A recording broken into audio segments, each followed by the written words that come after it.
Welcome to Labor Know Your Rights podcast. This is Dave, and this is episode 11, More Myths. Public sector unions cause budget deficits is a myth. Since the 1980s, public sector unionism have found themselves under assault largely by right-wing think tanks and conservative politicians. These attacks have employed the same coded language. For instance, public sector unions hurt government functioning. But the form of the attacks was largely indirect in that politicians did not seek to eliminate public sector unions from the scene, but rather reduce the funding for government in general, beginning with the anti-tax revolts of the 1970s. The right of collective bargaining for public sector workers was generally not attacked directly, except in the South and Southwest, but public sector workers were increasingly challenged. The forms of attacks on public sector workers were most often variants of privatization, particularly in the Reagan era.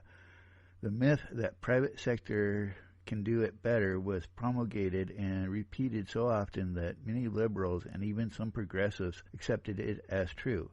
Privatization and subcontracting became a means for allegedly saving costs and getting work done more efficiently. Unfortunately, not even the facts to the contrary could undermine many of these ideologically driven arguments. The bottom line is that the public sector is both a guarantor of last resort as well as a provider of facilities and resources that have a broader social need and constituency than can be provided by any one private sector entity. Because of this, they can't operate on the same basis as private sector entities. They aren't constructed to make a maximum profit, nor can they be. For example, think about the U.S. Postal Service. The USPS guarantees that a package can be sent and received for a given cost anywhere in the United States. If you send an envelope first class, it'll cost the same whether it is sent from Boston, Massachusetts, or Boise, Idaho. Imagine, then, what happens if mail traffic is privatized.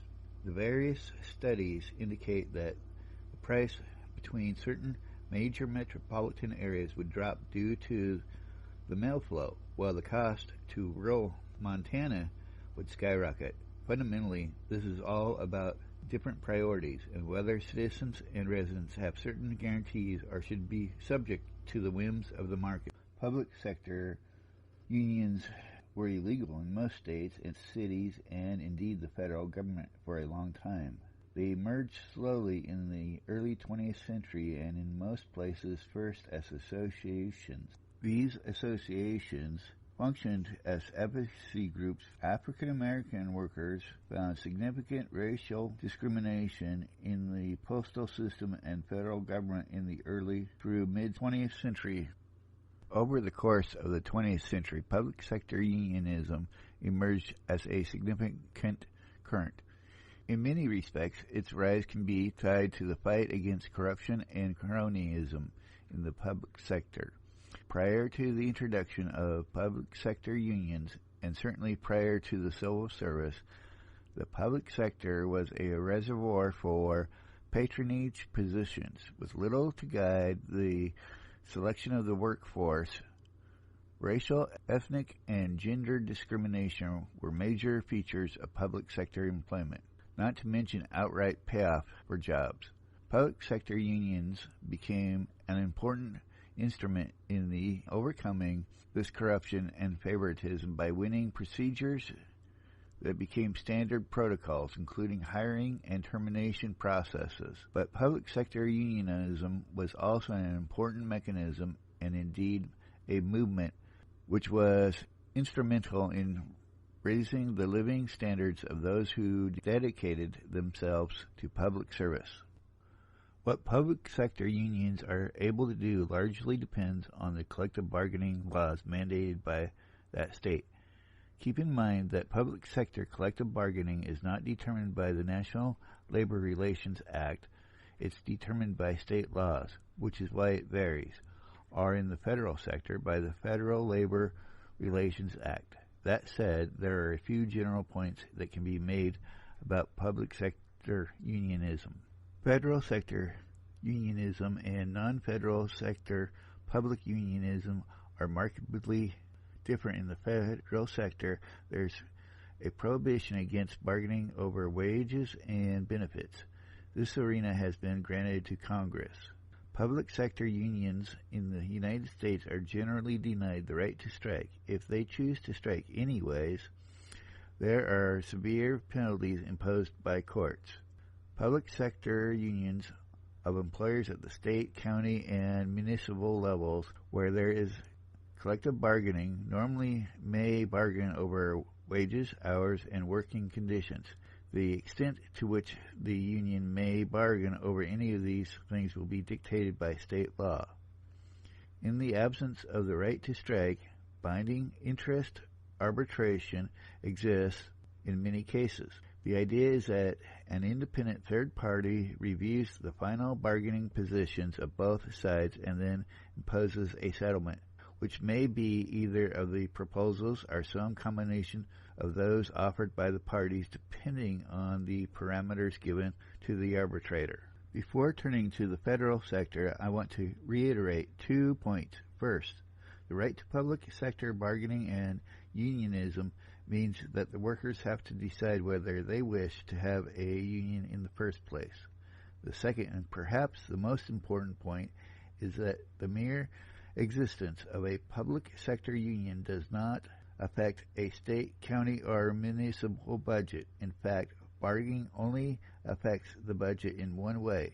It guarantees that the budget decisions that affect public employees aren't unilateral. Where there is binding interest arbitration, a neutral third party evaluates the proposals of both sides and makes the final decisions. The political right in arguing that the wages and benefits of public sector workers comes at the expense of the taxpayer, arguing in effect that public sector workers should not receive compensation that helps them live. Of course, the wages and benefits come out of taxes. The point is that revenue stream should be organized in such a way that it is fair, rather than pressing down on those who can least afford to pay it. The other factor is that public sector workers are doing a service, their job, for the larger society. Is this something for which they should receive inadequate compensation? If so, what are the ramifications for the quality of the workforce, not to mention the quality of the work performed? The wages and benefits that federal workers receive are decided by Congress. Of course, federal sector unions lobby Congress, but so too do groups that oppose the objectives of federal sector unions. Therefore, it's a matter of democracy or lack thereof whether federal sector unions should be allowed to voice the concerns of the workers they represent. The mere existence of federal sector unions, then, does not bring about any significant increase in costs for the federal government. One of the attacks against federal sector unions is on something that most people have never heard about: official time. Official time is time granted per the Federal Labor Relations Act for a union to perform the duty of representing workers. It's actually very straightforward. Federal sector unions are obligated by law to represent all workers in certified bargaining units, regardless of whether they're members. Further, the federal sector unions can't require payments from non-members for representational services, or they risk being charged with an unfair labor practice and face significant ramifications. Official time means that the union representatives can take time off from their regular job duties to represent the worker. The union representative can also take time off to conduct contract negotiations. They can't take time off, however, to lobby Congress or to organize other workers. Some right-wing politicians have alleged that official time represents an unwarranted cost for the taxpayers to pick up. This amounts to demagoguery. If a union is obligated to represent all workers in a given bargaining unit, and all those workers are not paying any sort of service fee, the union faces significant costs. Representation isn't just about grievances, but also involves looking out for the well-being of the entire bargaining unit, without regard to union membership. If these politicians are really concerned about costs, they would ensure that non-members paid a fee, also known as an agency fee in the non-federal sector, to defray the cost of representation. No such proposal will emerge, however, because the attacks don't concern costs in the narrow sense of the term, but rather concern the very existence of organizations that represent working people. Therefore, it is important to understand that the myth concerning public sector unions allegedly raising costs and threatening budgets doesn't conform to reality. The real objective in going after public sector unions is to eliminate the voice of working people and to weaken their ability to significantly participate in political and legislative action that challenges the wealthy.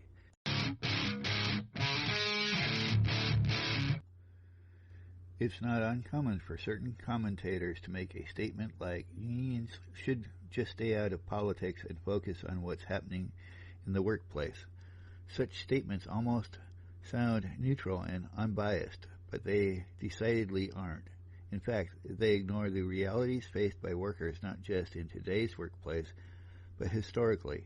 For public sector workers, their engagement in political and legislative actions has a more obvious consequence, but this isn't true of the private sector.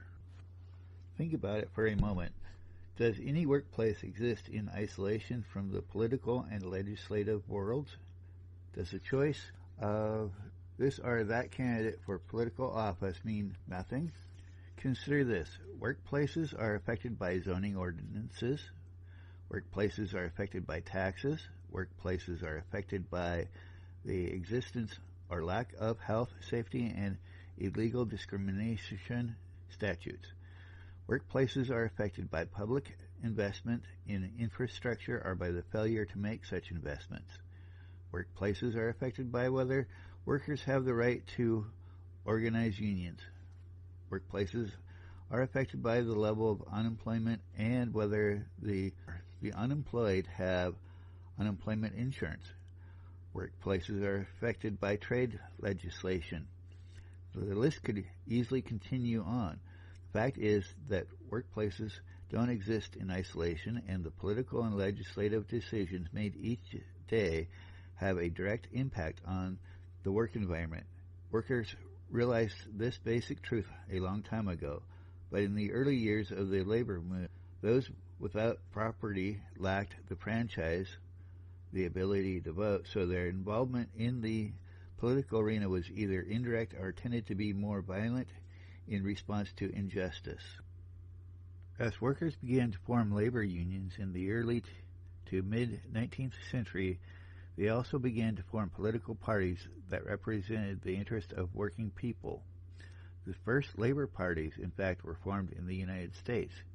These early labor parties were a mixed bag of competing politics and programs, not to mention they generally ignored and sometimes outright excluded women and people of color.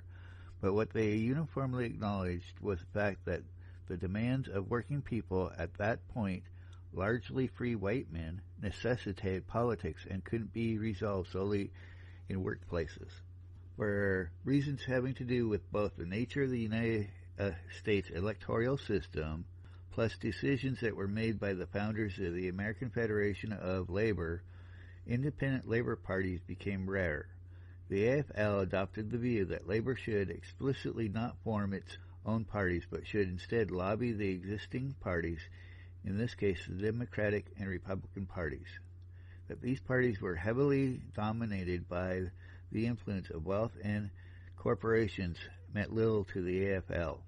The dominant view in the AFL held that the formation and existence of labor parties was both a practical problem as well as a political liability. In their existence implied a struggle between classes, workers and their allies versus the rich employers, which the AFL preferred to deny.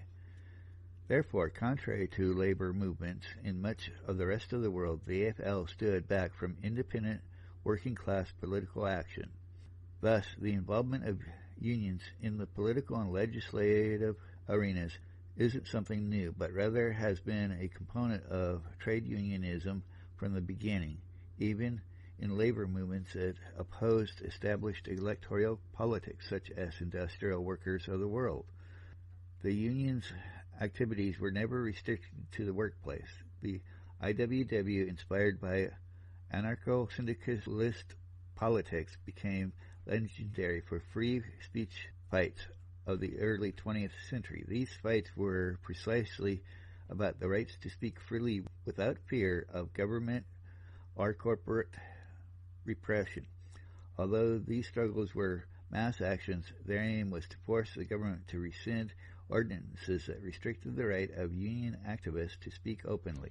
The employer class tends to turn to the political and legislative arenas to restrict the right of workers to organize and join unions, seek special tax advantages to encourage them to invest or remain in the area even if they do not need it. Consider, for instance, sports stadiums and the manner in which the owners of major teams turn to government for funding or financial inducements to remain in that city or to have a new stadium built.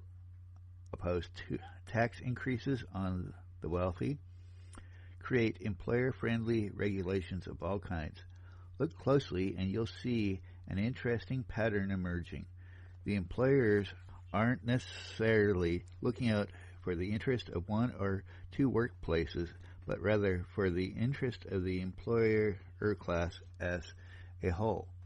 One way they establish this is by forming organizations to advance their interests. These trade associations and groups such as the Chamber of Commerce represent the interest of employers in specific industries or components of certain industries and engage in an immense amount of political and legislative work. With the advent of the notorious Citizens United Supreme Court decision in 2010, corporations are able to pour vast sums of money into elections with little to stop them.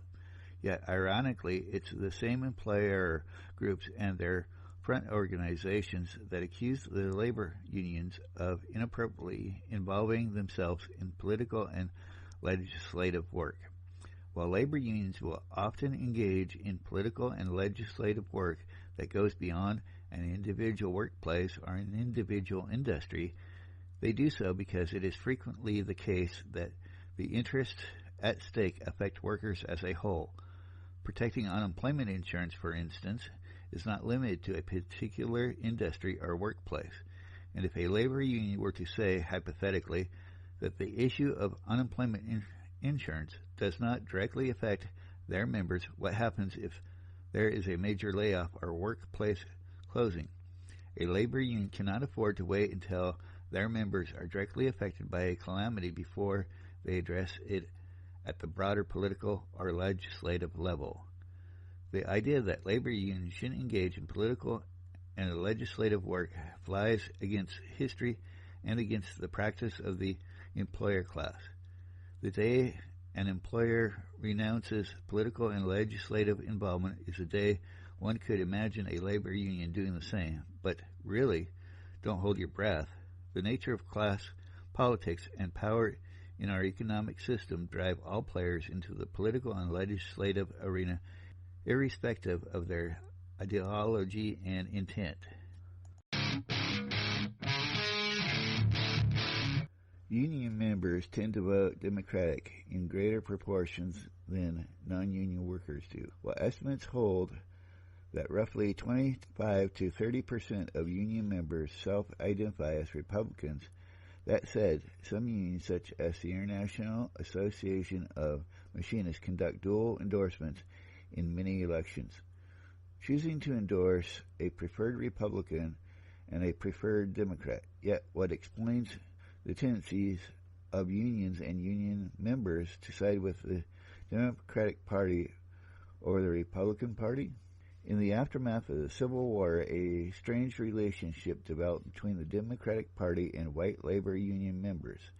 The Democrats of that period opposed the Civil War and the platform of the radical Republicans, those in the Republican Party who wanted to pursue a deep and thorough reconstruction of the South based on racial equality.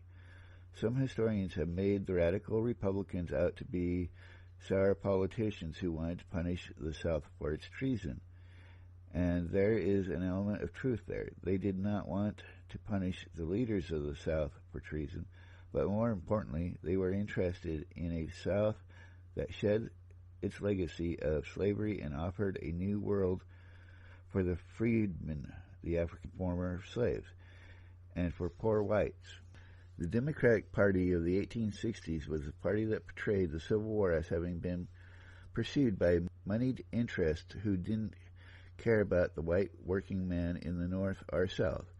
This appealed to many European immigrants who found themselves drafted into a war they didn't necessarily understand and often disagreed with, while watching more well-to-do members of society buy their way out of the draft. After the Civil War, the Democrats became the party that opposed Reconstruction, and as such brought about a very strange alignment between sectors of white workers and the ultra-conservative forces of the South, based among the former plantocracy, who wanted nothing more than to end the experiment in democracy taking place in the former land of slavery. But the northern white workers and the southern elite believed they had a common enemy, the northern industrial capitalists.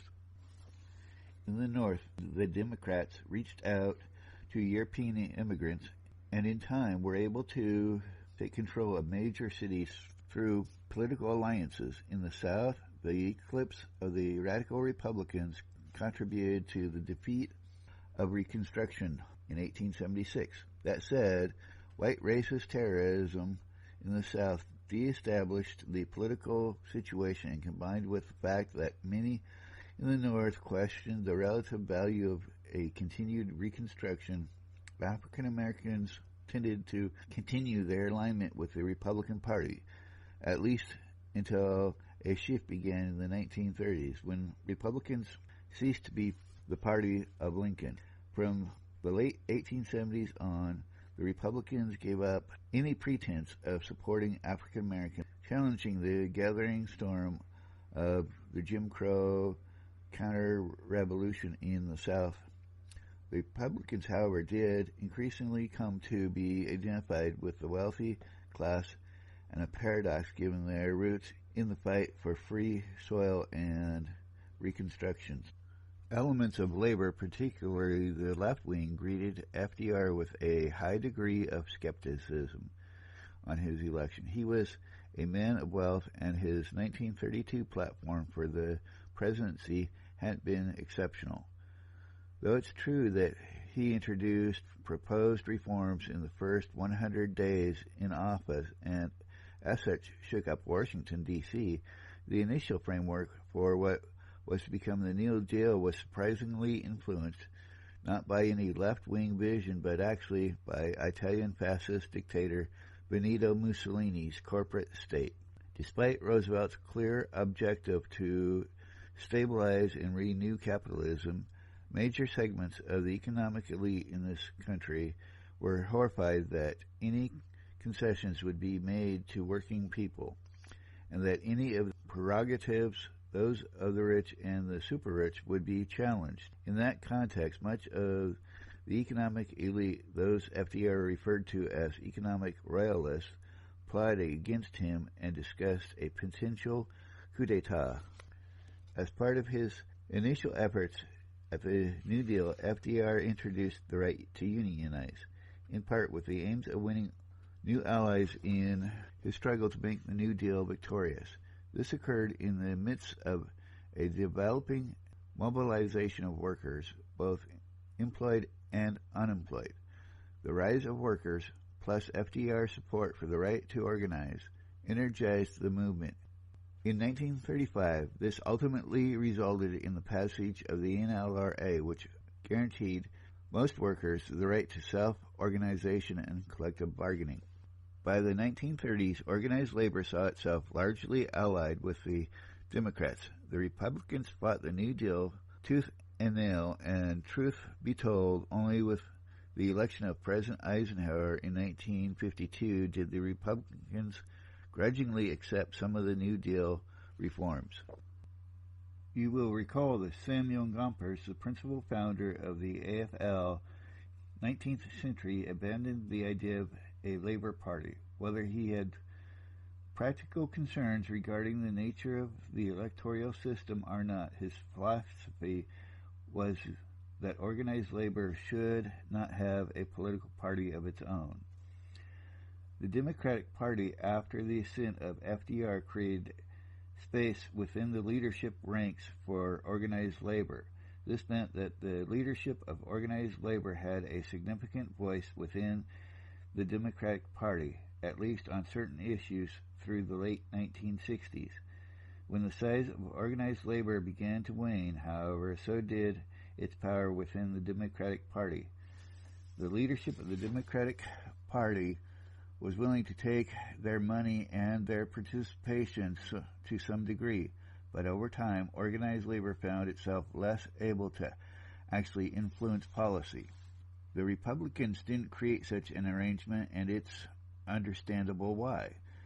As not to be confusing, think of it this way. The Republicans saw themselves as the party of business, actually big business, that would on occasion arrive at an arrangement with a union or set of unions. They didn't see themselves or even pretend to see themselves as a party of the working person and unions. As the 1960s evolved into the 1970s, the Republican played to the fears of many white voters regarding the demands of people of color and women, and reframed their party of business in such a way that it became a party of social and fiscal conservatism. This was aimed at building a base for a ruling coalition rather than being pegged as a party for the rich. The Democratic Party had an alignment with the leadership of organized labor and became the party to which previously dispossessed social groups tended to gravitate. At the same time, at their core, the Democrats also were aligned with business, albeit with a different segment of the employer class than the Republicans.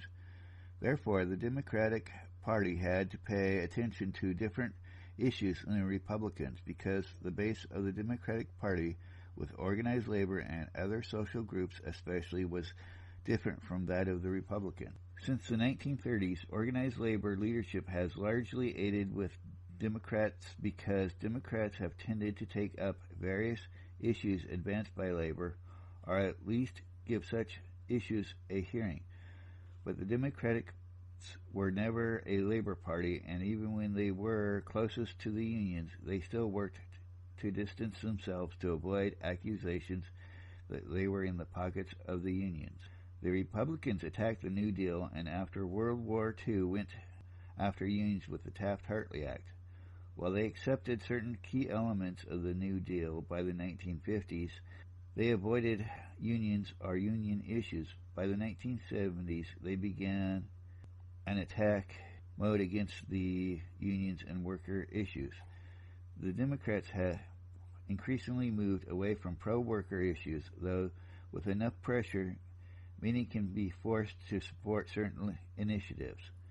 The leadership of organized labor, however, has shied away from most discussions of a fully independent program and has been reluctant to take any course that could be perceived as threatening the fragileness of the Democratic Party. This is largely because they believe that the absence of the Democratic Party, there isn't a political pull that will pay attention to workers and their unions. Thus, so the thinking goes, one is forced to vote for the lesser of two evils. For those who suggest that unions always back Democrats, there are plenty of examples to the contrary. If the question is whether union leaders and union activists tend to support Democrats over Republicans, the answer is yes. The reason is largely based on several factors: history, the greater likelihood that Democrats will back at least some pro-worker issues, and the greater likelihood that Republicans will take the social and economic position that are against workers, oppose the right of workers to organize and bargain, and frequently stand against justice issues facing many constituents of organized labor. Thank you for listening to Labor Know Your Rights podcast. We are at www.laborknowyourrights.com, all one word. If you have suggestions, questions, would like to say hi or whatever, you can contact me at laborknowyourrights at gmail.com. If you like this podcast, please subscribe or follow on your podcast application. You will automatically receive the newest episodes as they are produced. Thank you. This episode has been brought to you by the National League of Justice and Security Professionals, where the members come first. They can be found at www.nljsp.us.